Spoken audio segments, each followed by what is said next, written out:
말씀을 디모데전서 1장을 좀 보겠습니다.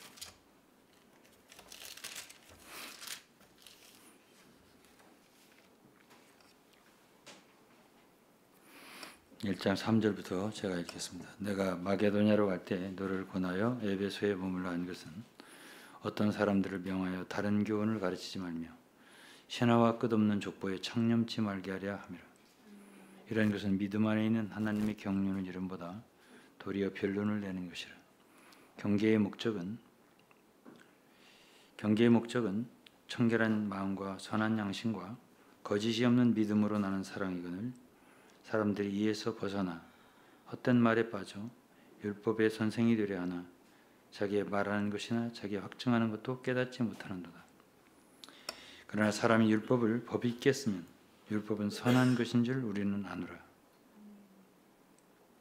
알 것은 이것이니 법은 옳은 사람을 위하여 세운 것이 아니요 오직 불법한 자와 복종치 아니하는 자며 경건치 아니한 자와 죄인이며 거룩하지 아니한 자와 망령된 자며 아비를 치는 자와 어미를 치는 자며 살인하는 자며 음행하는 자며 남색하는 자며 사람을 탈취하는 자며 거짓말하는 자며 거짓 맹세하는 자와 기타 바른 교훈을 거스리는 자를 위함이니 이 교훈은 내게 맡기신 바 복되신 하나님의 영광의 복음을 조침이니라. 다음에는 베드로전서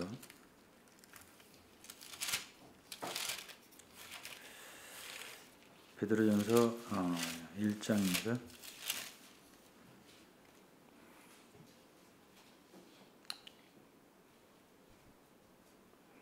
1장 20절이에요. 그는 창세전부터 미리 알리신 바 된 자나 이 말세에 너희를 위하여 나타내신 바 되었으니 너희는 저를 죽은 자 가운데서 살리시고 영광을 주신 하나님을 그리스도로 말미암아 믿는 자니 너희 믿음과 소망이 하나님께 있게 하셨느니라. 너희가 진리를 순종함으로 너희 영혼을 깨끗하게 하여 거짓 없이 형제를 사랑하게 이르렀으니 마음으로 뜨겁게 피차 사랑하라. 네. 여기까지 읽고 오늘은 출애굽기에 대해서 조금 얘기를 더 하겠습니다. 출애굽기는 이스라엘 백성들이 애굽에서 나와서 광야에 와서 시내산에서 주로 율법을 받은 이야기. 지난 시간에는 제가 모세의 부르심에 대해서 좀 얘기를 했고요. 제 간증을 좀 얘기를 했습니다. 오늘은 율법에 대해서 좀 얘기하고 결국 하나님 이스라엘 백성들을 홍해를 건너서 시내산으로 인도한 목적은 그들에게 율법을 주기 위한 것이거든요. 이제 과연 율법이라는 게 무엇을 의미하는가 이것을 좀 생각을 좀 해봤으면 좋겠습니다. 제가 이제 며칠 전에 전화를 받았어요. 그래갖고 이제 어떤 옛날에 제가 다니던 교회에 어떤 젊은 학생이 저를 만나고 싶고 교제를 하고 싶다. 그래서 주일날 오후에 만났어요. 그래서 어쨌든 신앙적으로 뭔가 갈급하고 뭔가 더 알아보고 싶고 또 질문할 것도 있고 그렇다고 하니까 제가 그걸 거절해서는 안 되겠죠. 그래서 만났습니다. 만났는데 참 제 자신이 어떤 생각을 했냐면 참 사람을 만나는 것도 정말 쉬운 일이 아니다라는 걸 다시 한번 생각하게 되고 참 과연 만나는 것이 과연 사람을 만나주는 것이 유익할까 하는 원점부터 생각을 하게 되더라고요. 제가 왜냐하면은 우리가 사람을 만나는 건 만나는 사람들에게 유익을 줄 수 있어야 되거든요. 근데 만나는 자체가 어떤 사람에게 유익이 안 될 수도 있겠다는 생각이 들더란 말이죠. 그래서 앞으로는 제가 정말 사람들을 만나는 것도 굉장히 조심을 하려고 생각을 했어요.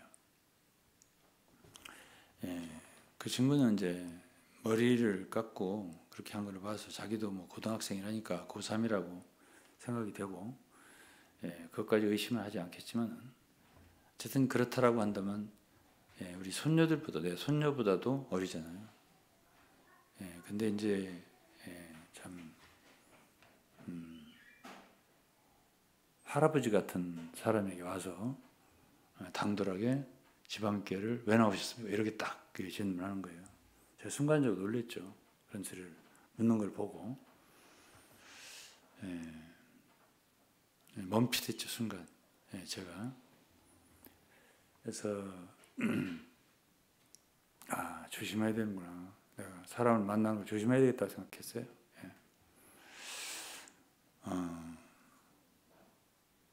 어쨌든 젊은 사람들에게는 우리가 교만하게 될 수 있는 근거를 제공해서는 안 되겠다는 생각이 들더라고요.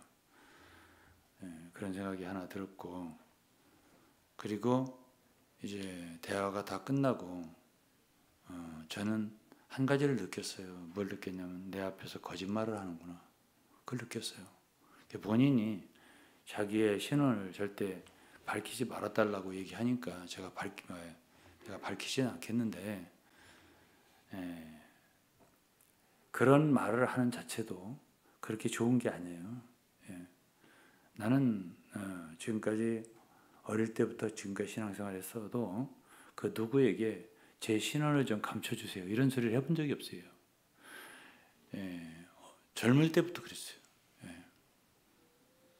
그리고 적어도 어른들을 대할 때는 더욱더 굉장히 조심을 해야 된다 생각해요.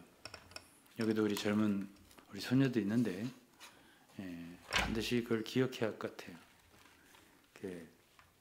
적어도 말하자면 어른들은요, 저도 이제 어른이잖아요. 저도 이제 그 학생을 만나고 나서 많은 생각을 하게 되더라고요. 저도 젊은 시절을 지났고, 학생 때를 지났죠, 저도. 그런데 저는 제 자랑일 수도 있겠지만은 학교 다닐 때 대학교를 제가 마음에 딱 맞는 데를 가지 못했죠. 제가 정말 제 할 수 있는 실력껏 공부를 해서 들어간 학교가 아니니까 많은 제 주위에서 내 대학교 얘기를 할 때마다 제발 좀 그렇게 얘기하지 말라고 말하는데 저는 정말 마음에 안 들었어요. 제가 학교 들어가 내가 왜 이 학교를 다니지 이런 생각. 그럼에도 불구하고 제가 군대를 갔다 와서 복학을 하고 그래도 나름 열심히 공부를 해가지고 졸업을 했잖아요. 이렇게 졸업할 때쯤 제가 이제 어쨌든 교수님들 방마다 다 찾아다녔어요. 인사를 하고 누가 뭐 인사하라고 해서 한 거 아니에요. 그리고 나는 다른 사람들이 그렇게 하는지 안 하는지는 몰라요. 저는 그렇게 해야 되겠다고 생각하기 때문에 인사했고, 저는 이제 수학여행을 갔을 때 우리 이제 4학년들 학생이 저 교수님들 모시고 수학여행 경주를 갔었어요. 대학교 4학년 때 얘기해요. 그때 이제 박아무개 박사님이라고 영국에서 물리학을 했던 박사님인데 그분이 저녁에 식사 자리에서 우리 과 식구들 다 있는 데서 저를 부르시더니 이리 좀 앉아보라고. 왜냐하면 그 선생님은 절대로 학생들하고 이렇게 사사롭게 얘기를 하는 사람이 아니에요. 제가 저기 청주에 우리 연정순 권사, 연영군 권사는 잘 알아요. 그분이 제 과 후배더라고요. 제가 있었을 때 선생님들을, 교수님들을 그 친구도 다 알더라고요. 같은 과니까. 그래서 이제 박아무개 교수를 아냐고 제가 말하니까 알죠. 그분은 굉장히 훌륭한 분이에요. 이러더라고요. 그분이. 그리고 권위도 있고 또 실력도 있고 그런 분이었어요. 그래서 이제 그런 분인데 앉으라고 내 옆에 나를 앞으로 앉으라고 그러더니 모든 우리 과 학생들이 있는 데서 이런 말을 해요. 제가 나를 칭찬하는 말이라 참 말하기가 그렇지만은 이 유구는 제가 볼 때 내가 볼 때 이 유구는 사람이 됐다고 이렇게 표현해요. 한마디 딱 해요. 그리고 제가 이제 물리대를 다녔는데 학장님이 연세가 많았어요. 당시에. 제가 이제 9월 졸업이고 저는 성적으로는 절대로 상을 받을 수 있는 상태가 아니에요. 왜냐하면 1학년 때 워낙 공부를 안 했고 그걸 다 이렇게 다시 주워야 됐기 때문에 학점을. 그래서 졸업을 가까스로 했기 때문에 상을 못 받는 거 아시죠, 교수님들이. 그런데 학장님이 저를 이렇게 지목하시면서 한번 만나서 상을 하나 줘야 되는데 그러시더라고요. 그래가지고 당시에 대전시 교육장상을 만들어가지고 그 상장 내용도 꼭 초등학교 6학년 그 졸업장 내용처럼 이 학생은 품행이 방정하고 학업이 우수해서 상을 준다 이렇게 썼어요. 대학생 상장이 그렇게 주는 사람 별로 없을걸요, 아마. 지금도 제가 갖고 있다고. 그러니까 이제 쉽게 말해서 교수님들이 저를 참 이렇게 뭐라고 할까요? 좋게 보신 거예요. 그 학장님이나 저희 박아무기 교수님이나 이런 분들이. 그러면 제가 뭘 잘했냐? 학교 다닐 때 교수님들에게 뭘 크게 잘해드렸냐? 그건 없어요. 제가 특별히 다른 학생들보다 더 뭐 공부를 열심히 했다는 것도 아니고 또 뭔가를 인사를 막 그렇게 항상 하고 다니는 것도 아니고 그거 아니에요. 근데 그렇게 좋게 봐주셨어요. 왜 그럴까? 저는 잘 몰라요. 지금도 그 이유는 잘 모릅니다. 그런데 적어도 한 가지는 있을 것 같아요. 제가 제 부모님 얘기도 했잖아요. 제 아버지 어머니 돌아가셨지만 제가 잘해드린 게 없다고 늘 말씀드리잖아요. 여러분들한테. 그런데 저희 사모님 아내 어머님 돌아가신 어머니께서 유서방은 효자지 이런 말 한 번 했다고 말씀드렸죠. 저는 절대 제가 효자라고 생각 안 했어요. 제가 항상 불효자라고 생각했죠. 근데 그 말 들었을 때 정말 제가 기뻤어요. 어머니 아버지 돌아가셨지만은 그렇게 평가를 해주시는 게 저한테는 정말 마음이 감사하더라고요. 되게 감사하더라고요.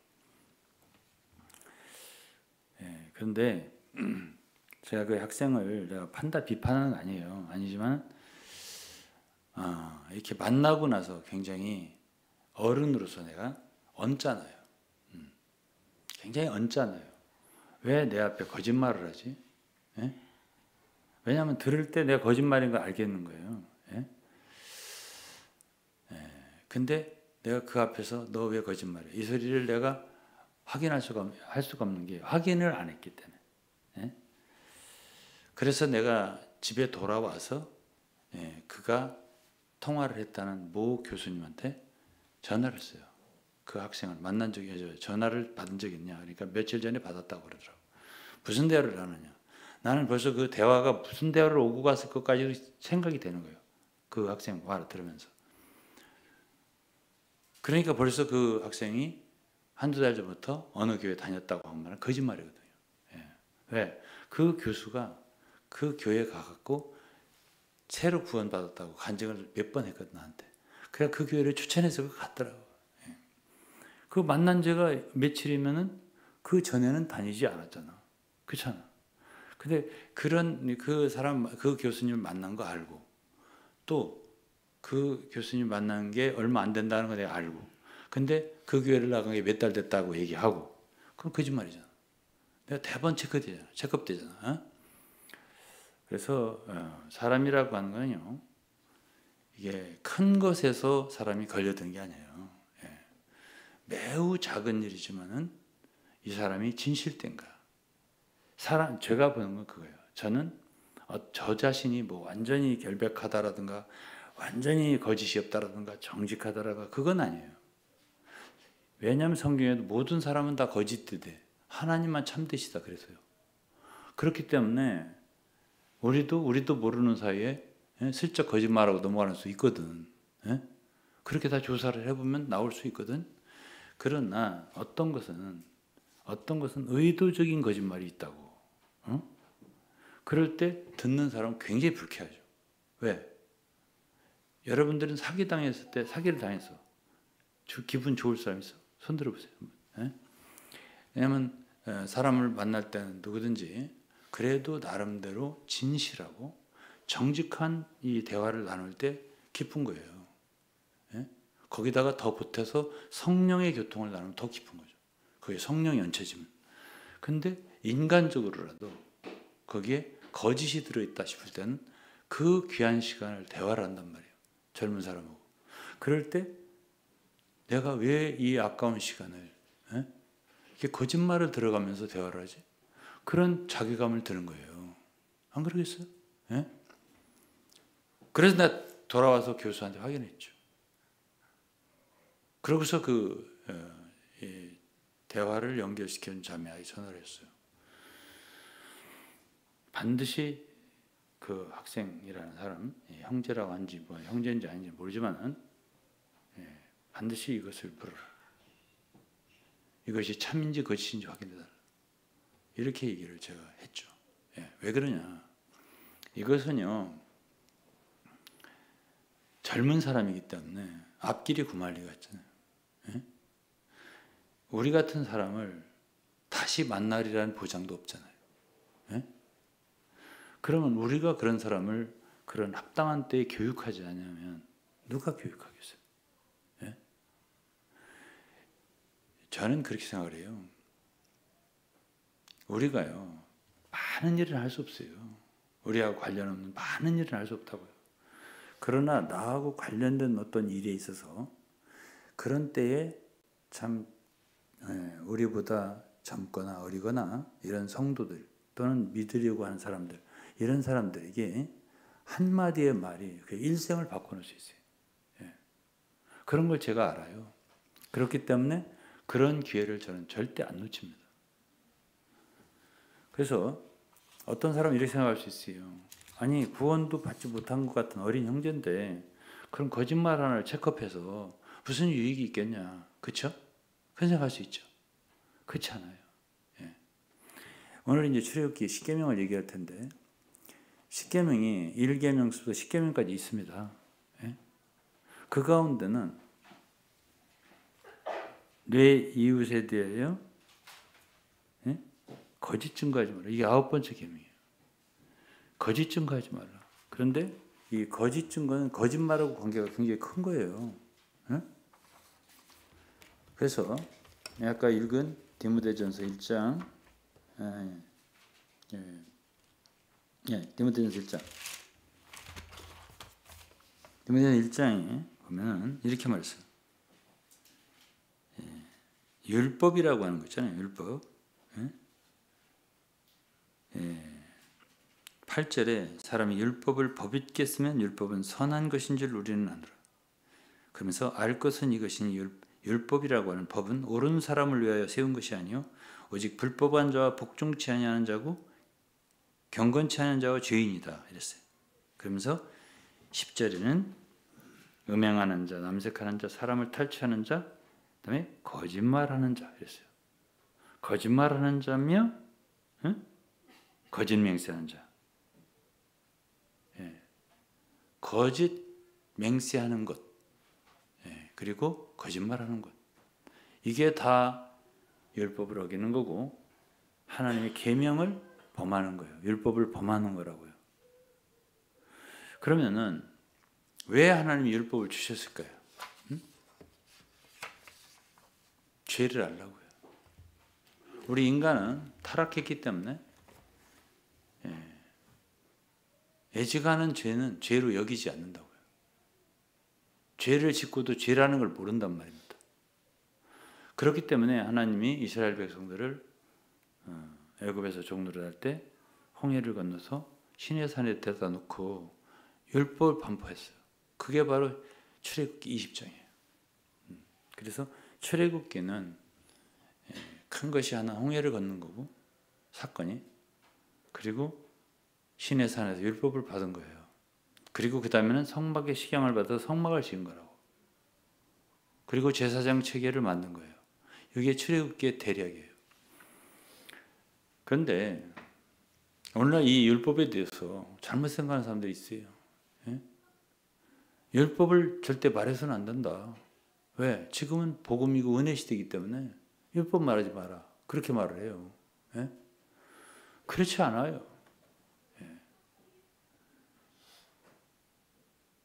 우리가 어떤 사람이 범죄를 했습니다. 예? 그럴 때 그것을 보고 그 사람 범죄로 여기지 않아. 죄를 지었는데. 근데 범죄로 죄로 여기지 않아. 근데 그걸 놔두네. 그러면요, 어떻게 된지 아세요? 제가 이제 한 군데 더 알려드릴게요. 네? 디모데후서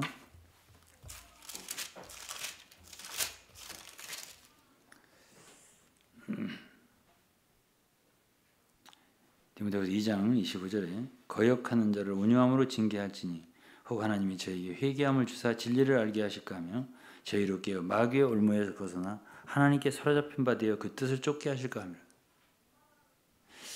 이 거역한다고 하는 말은요, 거역한다. 예?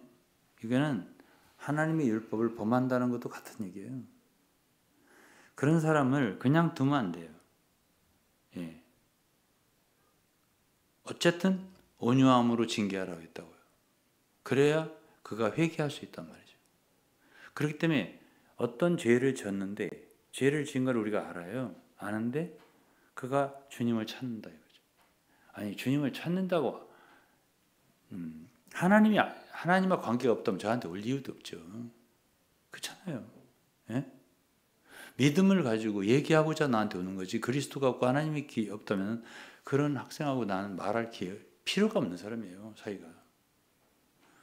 그러면 저에게 뭔가 도움을 받으러 왔단 말이죠. 예? 그러면 제가 어떤 도움을 줘야 될까? 생각 안 하겠어요? 예? 일생 저라는 사람을 만나고 한 번밖에 더 이상 만나지 않을 가능성도 크다고. 99% 이상일 거야 아마. 그럼 그때에 내가 만일 그에게 적절한 도움을 줄 수 있는 상황에 그냥 넘겼어요. 예? 그럼 에스겔서를 보면요, 어떤 사람이 범죄할 때 그 범죄를 갖다가 그냥 둬갖고 그가 망하게 되면 그 피를 선지자 네 손에서 찾겠다 이거지. 그 때문에 이런 어떤 것은 굉장히 심각한 것이에요. 반드시 짚고 넘어가게 되겠다라고 제가. 예. 그래서 그걸 지적해준 다행히 그 친구가 그걸 시인을 했어요. 예. 제가 그건 잘못된 거라고. 예. 어떻게 그렇게 대답을 하게 됐다고 말을 하게 됐. 대답이 아니라 자기가 그렇게 말을 하게 됐다 이거죠. 그래서 제가 속으로 감사했어요. 예. 그렇게 조심하고 어른을 대할 때 두려워하는 마음을 갖는 거 필요해요. 그러고서 그에게 그 자매님, 연결시킨 자매님이 이 유목사님은 그 교수님하고 통화를 했다고, 확인했다고. 무슨 대화를 했는가. 그러니까 무섭겠죠. 아무래도. 예? 간단하지 않은 사람이네. 예? 적당히 안 넘어가네. 예? 그렇겠죠. 그래야 어른을 두려워하죠. 어른을 두려워할 걸 배워야 하나님을 두려워하죠. 예. 사실상 우리 손녀들 같은 경우에 아버지, 어머니가 있는데, 예? 할아버지가 있는데, 할머니가 있는데 누구를 함부로 가서 만나겠습니까? 예? 그렇게 못하죠. 예? 부모님하고 얘기하겠죠, 먼저. 예? 어떻게 우리 같은 사람을 만나러 보니까. 예? 그 자체부터 의아스럽죠. 예. 그렇기 때문에 우리가 하나님을 섬긴다고 할 적에 굉장히 조심스러운 거예요. 사람 하나 만나는 것도 조심스럽고, 예? 그 사람에게 적절한 도움을 줄 수 있는 것도 굉장히 조심스럽고, 굉장히 두려운 일이거든요. 예. 그래서 이제 제가 오늘 이 출애굽기 율법을 얘기할 때요, 어떤 사람들은 율법을 무시해요. 예. 그래서 지금 은혜 시대이기 때문에 율법 말하지 마라 이거예요. 아니에요. 디모데 전서를 보면은 율법을 절대로 무시하지 않았어요. 바울 사도가.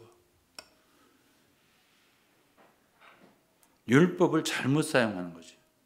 알지도 못하고 율법의 선생이들이 한다 이거예요. 그런 사람들은 자기의 말하는 것이나 자기 확정하는 것도 깨닫지 못한다 그랬습니다. 그러나 사람 율법을 법 있게 쓰면 율법은 선한 것이다 이랬습니다. 예. 그런 율법을 누구에게 필요하냐? 죄 짓는 사람들. 죄 짓는 사람에게는 율법이 필요한 거예요. 왜? 율법이 그 사람을 책망해야 성령이 하시는 일 있잖아요. 예? 죄에 대해 책망하는 거예요. 예? 그러지 않고 회개하고 예수를 어떻게 믿을 수 있습니까? 자기가 죄인인 걸 모르는데 어떻게 회개하고 예수 믿습니까? 그런 것에 가장 우리에게 요긴한 것이 율법이란 말이에요. 그 한 가지 말씀 괜히 하시겠어요, 하나님이. 율법을 괜히 반포하셨겠냐고. 그럼 율법을 통해서 우리는 뭘 알죠? 우리가 죄인이라는 걸 알죠. 예. 아, 우리가 죄를 범했구나. 이걸 알게 되고, 아, 우리가 우리 힘으로 도저히 율법을 지킬 수 없는 그런 타락한 죄인이구나. 이런 걸 알게 되잖아요. 율법이 있어야 알게 되는 거죠. 예. 그래서 하나님 우리에게 율법을 주신 거고, 율법은 지금도 모든 인간들에게 필요한 거예요. 예. 이것을 알아야 될 것 같아요.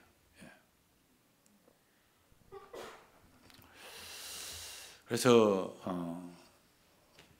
제가 이번에 참 깊이 하나를 느꼈고, 그러한 참 잘못 배운 그런 교회에서 나온 형제들, 자매들, 이런 사람들의 그 자기도 모르는 어둠이 있어요. 어둠을 가지고 다녀요. 저를 절대 누구한테 말하지 마세요. 이렇게 알리지 마세요. 제가 그것을 그 교수 암흑의 교수하고 이단 연구가 상의를 했더니 저한테도 그러더라고요. 이러더라고요. 예? 또 우리 연결시킨 자매 있잖아요.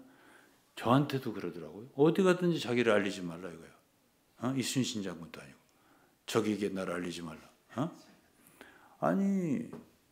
아니 왜 우리가 어디 가서든지 떳떳해야지. 예? 어디 가서든지 떳떳하게 나를 밝힐 수 있어야지. 우리는 주 예수님도 한 번도 그런 적이 없어요. 그런 말 한 적이.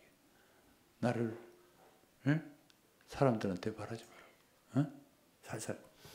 바울 사도도 살살 다니면서 사람들한테 나를 알리면 곤란해. 이렇게 말하면서 복음 전하는 사람이 아니거든. 예수님도 마찬가지예요. 이런 말을 했지. 네가 뭐 나은 것이라든가 이런 거 나한테 뭐 이런 거를 말하지 마라. 이런 건 말한 적이 있어요. 그러면 내가 누군가를 말하지 마라. 내가 아니 주 예수님을 알리는 게 복음 전하는 거예요. 알리지 말라고요? 그러니까 그런 말을 하면서도 그게 어둠에 속한 말인지를 모른단 말이에요. 이게 뭐예요? 이런 말을 제가 그 학생한테만 들은 게 아니야. 많이 들었어요. 그 계통에서 나온 분들은 거의 다 똑같은 말을 해요. 뭐가 그렇게 두려운지, 무서운지. 그리고 또 그것이 어둠인지를 몰라요.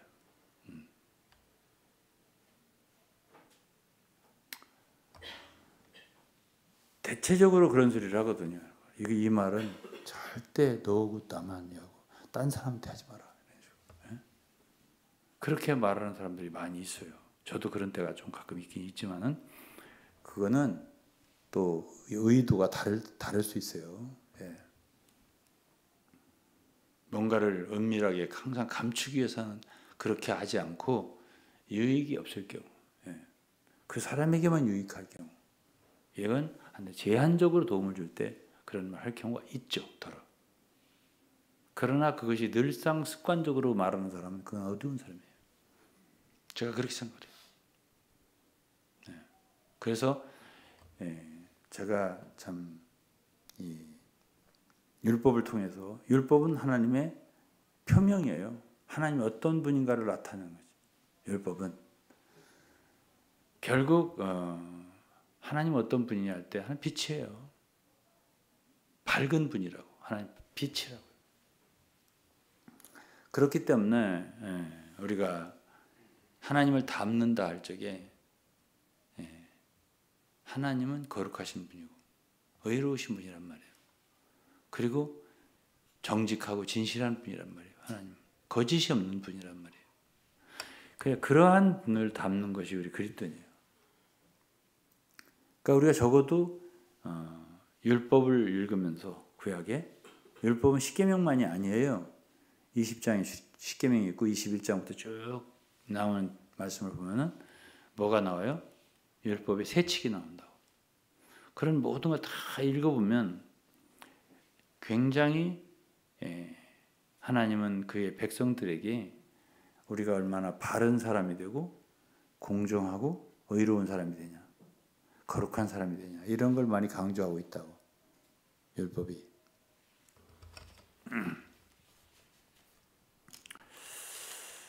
그래서 오늘 한 구절을 더 읽으면은 히브리서 5장인데요. 8절입니다. 그가 아들이시라도 받으신 고난으로 순종함을 배워서 온전하게 되었은즉 자기를 순종한 모든 자에게 영원한 구원의 근원이 되시고 하나님께 멜기세덱의 반차를 좇은 대제사장이라 칭하심을 받았느니라. 제가 생각할 때요, 가장 사람으로서 배우기 어려운 게 무엇일까 생각할 때 저는 순종이라고 생각해요. 여기서 이 아들이시라도, 그가 아들이시라도 누구죠? 예수 그리스도예요. 아들이시라도 받으신 고난으로 순종함을 배웠다고 했는데 예수께서 이 세상에 오셔서 뭔가를 배웠다고 한 구절은 여기밖에 없어요. 주 예수님은 우리더러 당신은 온유하고 겸손하니 당신의 멍에를 모고 내게 배우라. 우리더러 배우라고 하셨잖아요. 그러나 당신이 배웠다는 말은 없어요. 그러나 오직 여기에만 그가 아들이시라도 받으신 고난으로 순종함을 배웠다. 그래서 온전케 됐다 그랬어요.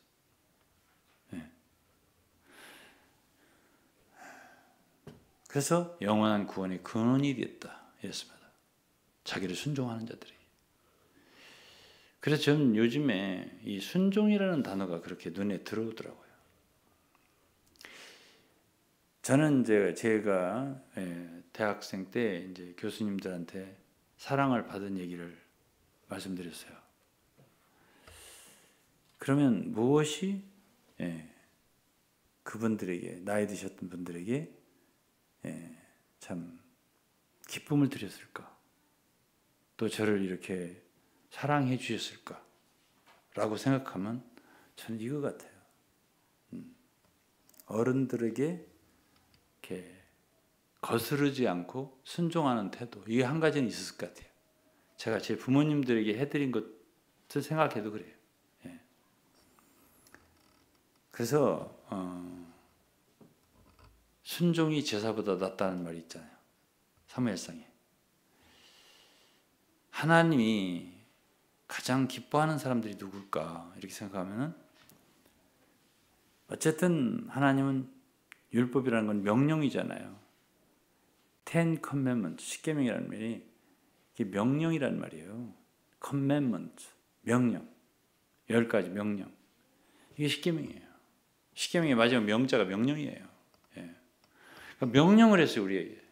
그럼 그걸 어떻게 하지? 순종해야지. 우리는 순종하는 사람이지.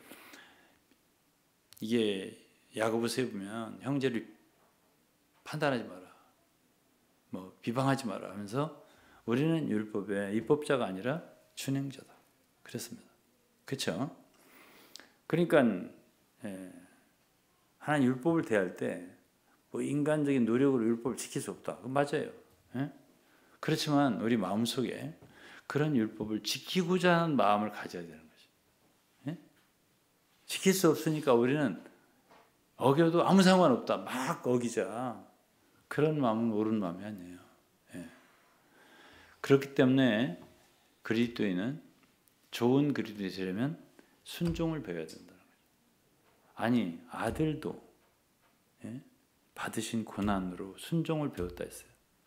그러면서 그 바로 앞 구절에 겟세마네에서의 기도를 얘기했다고. 통곡과 눈물로 간구를 올렸다고. 그 경외하심을 인하여 들으심을 얻었다. 이렇게 말하는 게 겟세마네 기도예요. 그러니까 그 순종은 뭐예요? 십자가를 지는 그 앞에 놓인 그거잖아요. 그러한 고난을 생각하면서 기도와 간구를 통곡함으로 올렸다는 거 아니에요.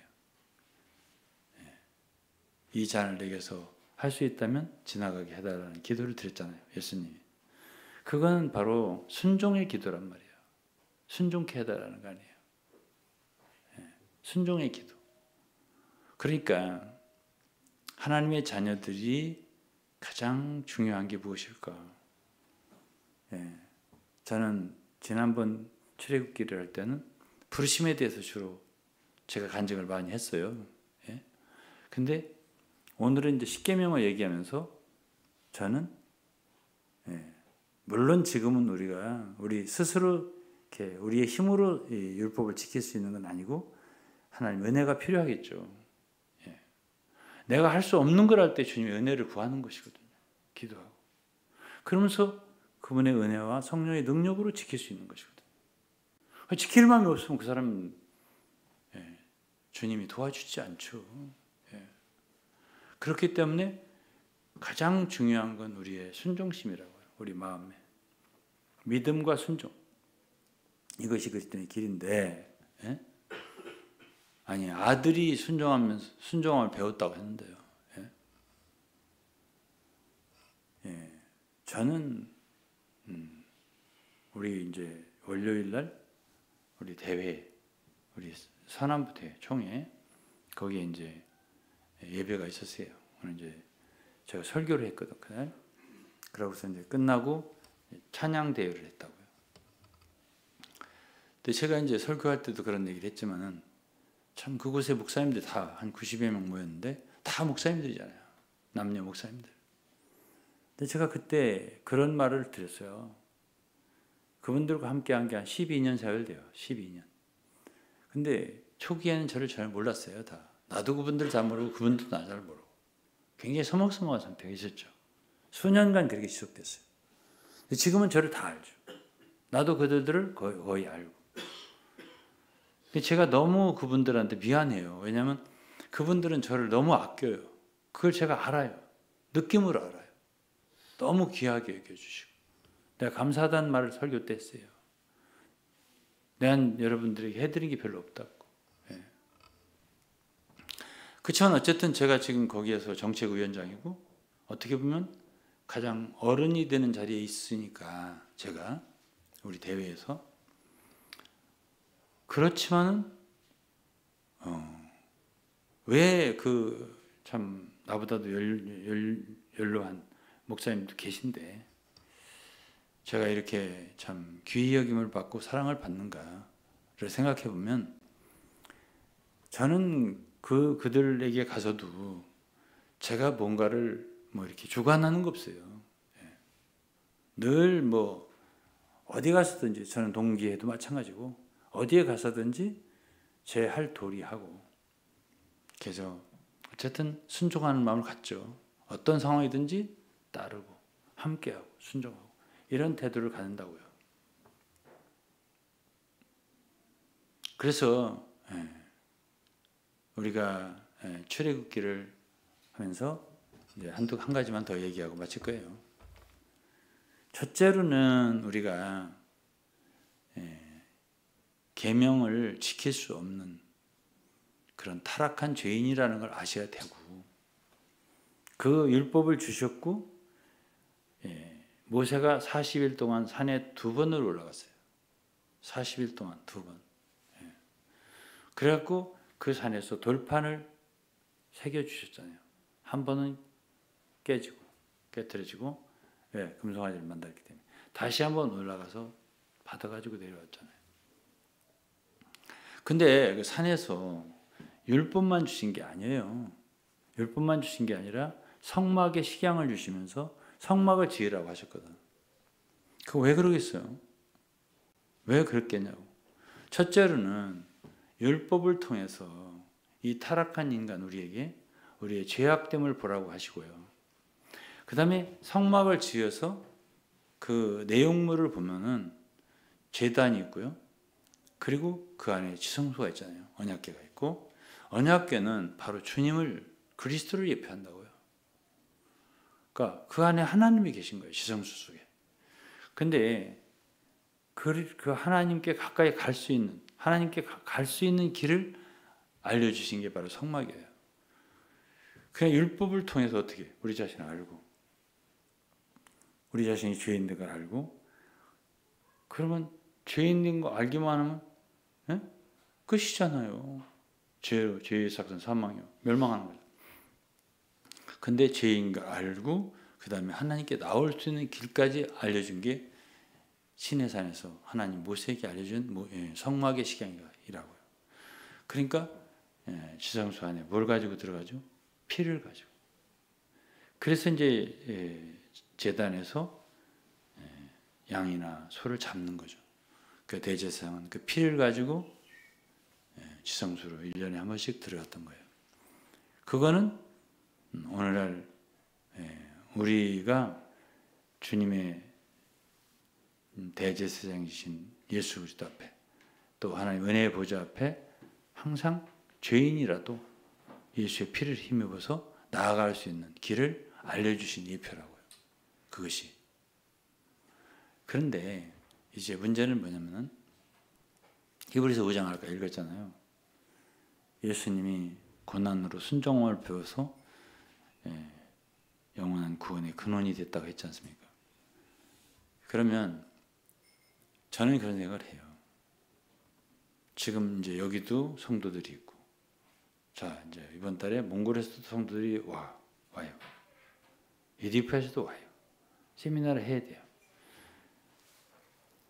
이런 것들이 우연인 것 같지만 우연은 아니에요. 왜? 어쨌든 서울에 새로운 예배당 장소 있기 때문에 입당 예배를 할 마음을 가졌었고, 그 다음에 우리가 이제 8월 달에 가는데, 지난 10월인가 11월 달에 우리가 갔었고 만났잖아요. 근데 그 텀이 너무 1년 너무 늦은 거예요. 제가 생각할 때는 한 번은 더 만났으면 좋겠다는 제 생각도 있고, 그래서 지금 이번에 이제 들어오게 했더니 인수가 엄청나게 많이 오네. 그래서 이제 일단 이렇게 많이 들어오는데요. 그럼 그들에게 도대체 내가 뭘 줄 수 있나? 우리가 참 어떻게 그들에게 도움을 줄 수 있나? 영적으로, 진리로, 말씀으로, 성령으로 도움을 줄 수가 있어야 된다. 그 다음에 이제 가령 신림동에도 새로 참 모임이 시작되는데, 장소는 넓고 여기보다도 넓잖아. 근데 횡만이 사람들도 없고, 이거 어떡하지 이거? 월세는 꼬박꼬박 빼도 일일이면은 어김없이 나가야 되고, 오늘도 아침에 일찍 일어나자마자 거기부터 돈부터 100만 원 보냈거든. 돈이 나버리네 얼마가. 그래서 하여간 이제 그렇게 아까운 물질이 나가는데 여기 텅 비어 있고 예배당은. 그럼 부담돼 안 돼? 저는 인도자의 입장에서 부담이 되죠. 근데 이제 제 마음을 편하게 해주는 게 뭐냐면 말씀이에요. 말씀. 예수님은 어떻게 해서 구원의 근원이 됐냐? 순종을 배우셨다 했잖아요. 그러면 나도 배우면 되겠구나 이런 생각이 들더라고요. 그래서 저는 막 활동하고 막 난리치고 이렇게 안 하고 그저 순종해야 되겠구나. 그런 마음을 제가 가지니까 엄청 편하더라고요. 이게 순종이라고 하는 거는 태도의 문제예요. 뭐 누구에게 순종한다 이게 아니고요. 그냥 그 사람이 순종하는 사람이어야 돼요. 어디 가서든지 그 사람 순종하는 사람. 이런 사람이 될 때 좋은 거예요. 그래서 저는 그런 사람이 되고 싶어요. 그래갖고 그렇게 된다면은, 자 우리가 거룩해 되는 거, 경건하게 사는 거, 또 뭐 깨끗하게 되는 거, 이 모든 거 있잖아요. 그 비결은 순종에 있다고 저는 생각을 해요. 진리를 순종하는. 아까 우리가 읽었잖아요. 베드로전서 1장. 거기서 뭐라고 했냐면은 베드로전서 1장 22절에 너희가 진리를 순종함으로 그랬어요. 네, 진리를 순종함으로. 너희 영혼을 깨끗하게 하여 거짓 없이 형제를 사랑하기에 이르렀다. 어떻게 우리가 형제를 사랑할 수 있어요? 네? 진리를 순종하는 것이 길이에요. 그러니까 진리라고 할 때 그 진리는 예수 그리스도 자신이기도 하고 하나님의 모든 말씀이기도 하고. 근데 주님이 우리 속에서 뭔가 이렇게 우리를 인도하실 때, 우리를 가르치실 때 하나님에 대한 우리의 태도, 이 모든 것에서 순종은 나타날 수 있는 거잖아요. 그래서 순종하는 사람이 된다면은 거스르지 않고, 순종하는 사람이 된다면은 주님은 반드시 그 사람을 통해서 당신을 나타낼 것 같아요. 제가 볼 때는. 그래서 저는 그리스도의 향기가 되자. 속으로. 향기가 되면 될 거 아니냐. 고린도서 3장 있잖아요. 그러면 사람들이 지나가다가 꽃향기를 맡으면 향내가 나잖아요. 어디서 이게 좋은 냄새가 나네. 그럼 그 향기가 나는 데를 갈 거 아니에요. 그래서 가보면 정말 아름다운 꽃이 있는 거죠. 그 꽃은 유일한 꽃이 누구예요? 샤르네 꽃 예수. 아름다운 꽃은 주 예수밖에 없어. 그러니까 예수 그리스도의 향기지 우리가 뭐 유동근의 향기는 없는 것이거든. 그렇잖아요. 그러니까 우리는 예수 그리스도의 향기가 되면 되겠다라는 생각을 했어요. 그 어떤 사람이 그렇게 되냐?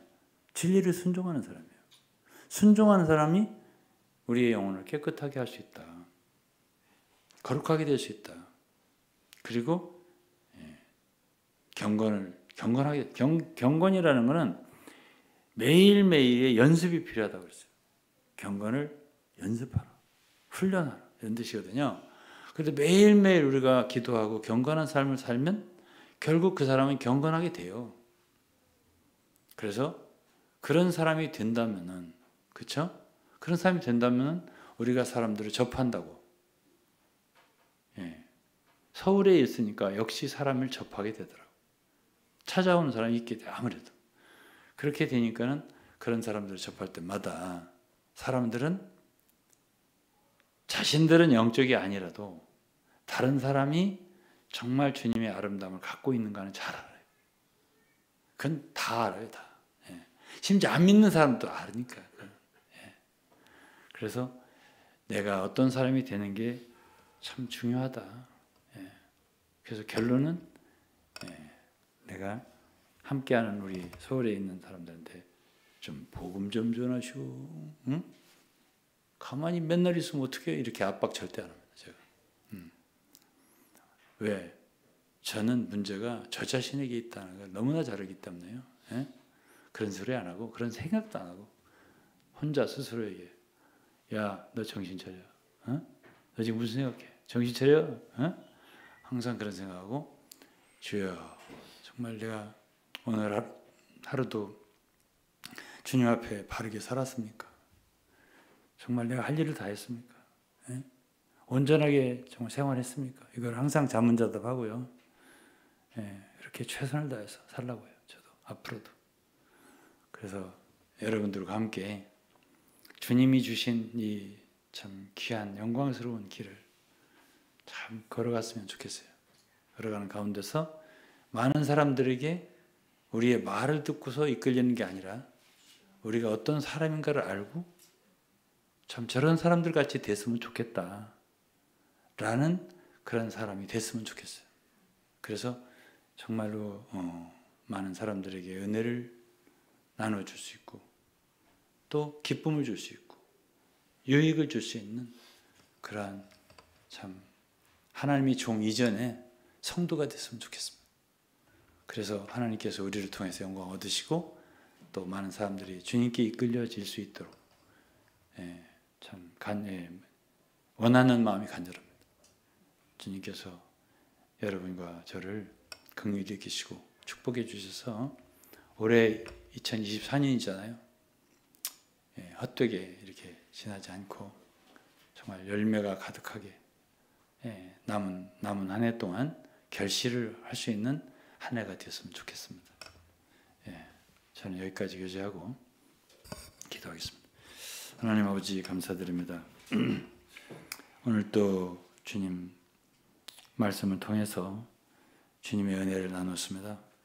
하나님 무엇보다 우리 자신을 더 거룩해 하시고 깨끗게 하시고 참 하나님을 늘 가까이 하고 또 하나님 앞에 늘 무릎 꿇고 기도하며 주님 겸손하게 순종하는 삶을 살게 하시고 진리를 순종케 하셔서 우리 영혼을 깨끗게 하여 주옵소서. 그리고 거짓 없이 형제들을 사랑하고 사람을 사랑할 수 있게 하여 주옵소서. 주님께 감사드리며 예수 그리스도 이름으로 기도했습니다. 아멘.